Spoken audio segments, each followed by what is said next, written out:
माझं एक काम करशील? चांगलं का वाईट? आता तुला सांगतोय म्हणजे वाईटच असणार. तुला देवपूजा करायला थोडंच सांगणार आहे. आदेश दे. ताबडतोब रमावतीला जा परशु. वामनने ते मूल कुठून आणलंय, त्याचे खरे आईबाप कोण, त्या मुलाची सगळी कुंडली हवी आहे मला ताबडतोब. दिली गुणदोषांसकट कुंडली हजर. आता कसा दादा एखाद्या खऱ्या राजकारण्यासारखा वागलाच बघतो. असा पहिल्यापासून वागला असतास की नाही, वामण्या सुतासारखा सरळ आला असता. मला राजकारण घरात कधीच आणायचं नव्हतं परशु, पण आता सुरू झालंच आहे तर थांबायचं कशाला? मी परत विचारतीये, शांत करून देऊ का? सांगितलं ना एकदा गरज नाहीये म्हणून. मी माझ्या युवराजला व्यवस्थित सांभाळेन आणि काही दिवसातच मी एखादी बाई ठेवेन त्याला सांभाळायला.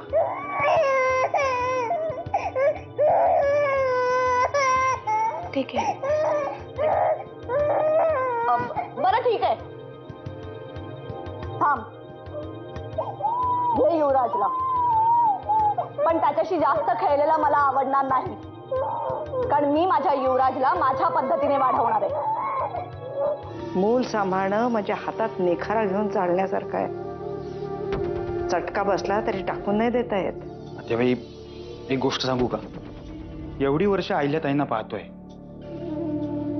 पण कुणावर प्रेम करणं हे त्यांच्या स्वभावातच नाही. त्यातनं या मुलाशी त्यांची नाळे जोडली गेलेली नाहीये. अहो, दत्तक घेतलेल्या मुलावर स्वतःच्याही पोरापेक्षा जास्त प्रेम करणारे आई वडील पाहिलेत मी. यासाठी मोठं काळीज लागतं, आणि अहिल्याताईंकडे तेवढं मोठं काळीज नाहीये. थोडक्यात काय, वामनच्या हट्टासाठी या घरात आणखीन एक परशु मोठा होणार. हो, पण आत्याबाई तुमचे संस्कार तर असतील ना त्याच्यावर. अहो, संस्कार करू द्यायला अहिल्याने त्याला माझ्याजवळ येऊ तर दिलं पाहिजे ना.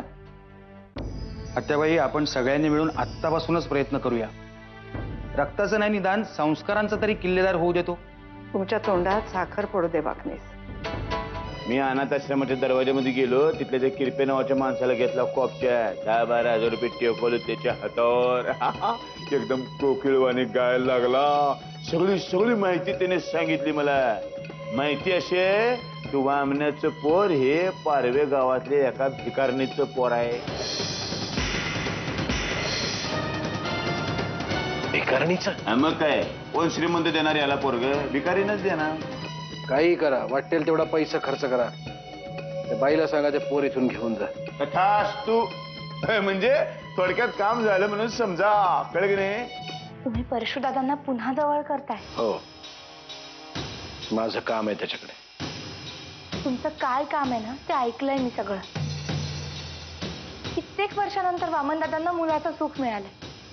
का त्यांच्यापासून हिरावून घेताय? नक्की काय ऐकलंस तू? मी नक्की तेच ऐकलंय जे तुम्ही बोललात. काहीतरी ऐकून तू त्यावरून अर्धवट निष्कर्ष काढू नकोस. मला फक्त एवढंच सांगा, वामनदादांना शह देण्यासाठी तुम्ही जी परशुदादांची मदत घेताय, ह्या सगळ्यातून नक्की काय साध्य होणार आहे? त्यात तू लक्ष घालायची काहीही गरज नाहीये. का नाही घालायचं मी लक्ष? तू गप्पच बसून राहायचंस, कारण यात जो कोणी लक्ष घालेल त्याला मी कधीच सोडणार नाही. मी तुला यापूर्वीही सांगितलं होतं आणि आता पुन्हा सांगतोय. मी माझा राजकारणी स्वभाव कधीही घरात आणला नव्हता, पण जर घरातले लिंबू टिंबू मला शह देण्याचा प्रयत्न करत असतील तर मी गप्प राहणार नाही. त्यांच्यासारखे वागून तुम्ही सुद्धा त्यांच्यासारखेच होताय. जर तू सगळं बोलणं ऐकलंच असशील तर सांग मला, मी काय वाईट केलंय? त्या मुलाला त्याच्या आईपर्यंत पोहोचवण्याचा प्रयत्न करतोय मी. ज्या बाईकडून वामनने पैसे देऊन ते मूल आणलं असेल, त्या बाईला काय वाटलं असेल? हे जे सगळं तुम्ही आत्ता बोलताय ना, ते खूप कौतुकास्पद आहे, पण मनात तुमचा जो हेतू आहे ना, तो वाईट आहे. हे सगळं तुम्ही त्या मुलाला आई मिळवून देण्यासाठी नाही, तर ते मूल या घरातून बाहेर जावं यासाठी करताय.